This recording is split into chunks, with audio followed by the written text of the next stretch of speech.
मराठी, आपला मान मराठी, जगण्याचा ध्यास मराठी, महाराष्ट्राला श्वास मराठी.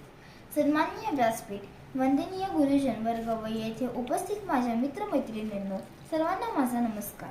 सर्वप्रथम सर्वांना मराठी भाषा गौरव दिनाच्या खूप खूप शुभेच्छा. मित्रहो, आज 27 फेब्रुवारी हा दिवस आपण मराठी भाषा दिन म्हणून मोठ्या उत्सवात साजरा करीत आहोत. हा दिवस म्हणजे आपल्या सर्वांचे लाडके कवी, लेखक, साहित्यकार, नाटककार, ज्ञानपीठ पुरस्कार विजेते वी. शिरवाडकर उर्फ कुसुमाग्रज यांचा जन्मदिवस. रुजव मराठी भाषा, खुलो मराठी भाषा, जगू मराठी भाषा, येणाऱ्या प्रत्येक पिढीस अभिमान वाटले अशी सदैव राहो माझी मराठी भाषा.